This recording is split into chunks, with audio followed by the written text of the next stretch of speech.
Now let me give you 3 illustrations, which I said in Parliament also. You expect the governments to support you and all the parties to support you on GST. Today, Uttar Pradesh, if it was not a state in India, its size and population would be, it will be the 8th largest country in the world. That's its size. And UP is saying, please give me an international airport. Because the party at the center has no hope of coming to power in UP, UP doesn't get an international airport. Every second proposal of Orissa is scuttled. You had 90 countries represented in the vibrant Gujarat except the government of India. Now, unless government functionaries realize that cooperative federalism is to keep the interest of state also in mind, it can't merely be a PR exercise for GST. It will have to work both ways.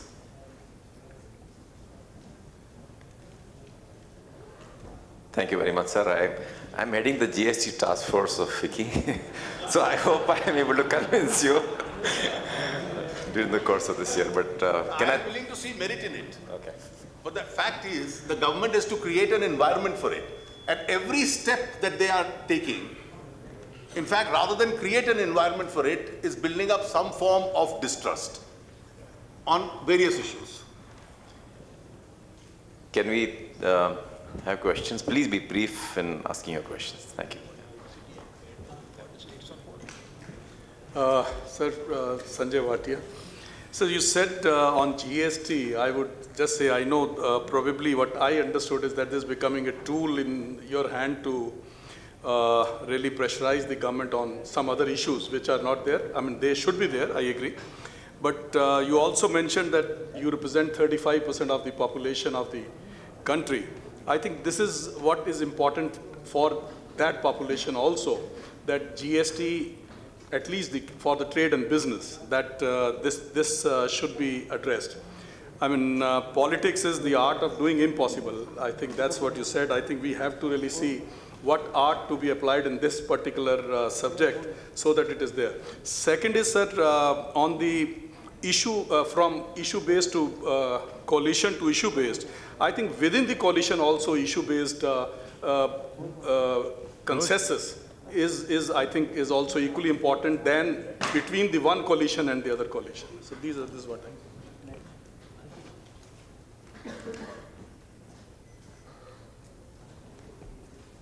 Well, I think governing India has its own challenges, and the decision-making process of governing India will have its own dynamics. Even within political parties, states have their own viewpoint.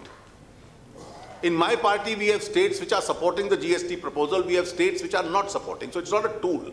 That's not the correct word. The non-consuming states have their own doubts. The government of India has therefore 2 steps to take. A, it has to bring the states on board. The Electricity Act was a state subject. Mr. Suresh Prabhu is here. In 2003, he was the power minister. We brought all the states on board.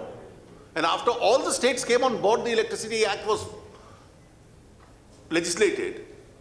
And that's now leaving some positive trails behind. But an environment for such a consensus can be disrupted if the center becomes excessively partisan against the states. And therefore, when you do try and persuade us to ask the unwilling states to support it, I think use some persuasion with the center also.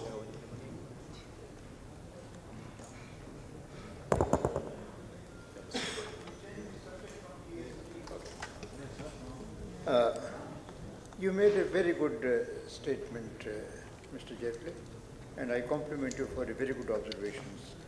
Now, coming to a separate point, you said that coalition has become inevitable, and it is inevitable. Nevertheless, there are certain issues which has to be dealt by coalition of national interest. And there you said the merit of leadership arises, and there are situations when weak leaders feel that leadership is helpless. Leadership is helpless to take decisions. Some of us find that in recent years, whenever there was a major problem facing ruling parties and in some cases opposition parties, then the leaders have taken refuge by saying they are unable to take action because of the compulsions of coalition. This sounds to be an excuse rather than a bold step of taking effective action. This has happened in many cases, and I will not give illustrations which are known to all of us and known to you. How do you react to the situation of this apparent weakness of the leadership to take decision on important national issues which only enhances the levels of administration, bad administration? Well, I think compulsion of coalitions is a media phrase. And a non-doer resorts to that phrase as an alibi for non-performance. For instance, our own experience in 6 years plus from 98 to 2004 was that decisions were taken, at times they were postponed, but slowly but surely you were moving in a direction. And a backlog of a lot of decisions was taken. Now, to put it on a non-partisan plank, take an issue with which most of you are interested, the reform process. From 1991 to 2004, every government and every prime minister, including governments in which the left was a party, 96 to 98, did take steps forward. The direction of entire policy domain was clear. I could still understand an argument that between 2004 and 2009, there were some decisions not permitted by the left. But post-2009, I don't think either the National Conference or the DMK or Mamata Banerjee or Sharad Pawar have prevented a decision. The non-decision making post-2009 in the present coalition is essentially because of the internal contradictions within the ruling combination.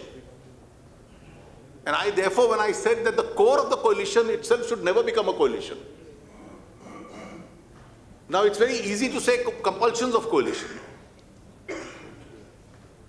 For instance, why has corruption today become a center stage issue? It's good that it's become a center stage issue.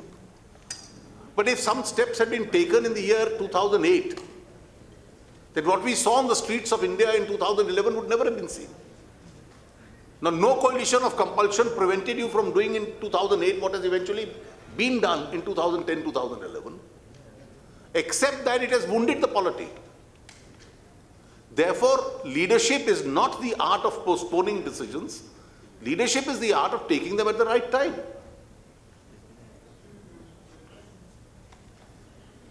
You said corruption. Corruption is not confined to center. It is as much prevalent in states. And you yourself said that in respect of 35% of population, non-Congress are also governments. Now, this prevention of decision making is not confined to center. Prevention of decision making on the plea of coalition compulsions is also prevalent in states. Now, this is the disease which prevails everywhere, more in the ruling party today, Congress, less in others. But this is the problem that needs to be solved, and that is essential. No, I'll tell you, in states, and it's not divided on party lines, who are the chief ministers who get re-elected? In most cases, performing chief ministers who retain an honest image are getting re-elected now. It's the others who are not getting re-elected.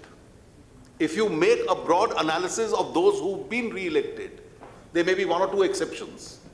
But most chief ministers who've been re-elected, irrespective of the party they belong to, the two criteria which are satisfied is performing chief ministers who maintain an honest image, have a greater chance of being re-elected compared to the others. The anti-incumbency will apply to the others. Therefore, the voter also has matured sufficiently. And the problem that you are mentioning, be it at the center of the state, I think even if we are not able to keep a check on it, the electorate probably is cleverer than us.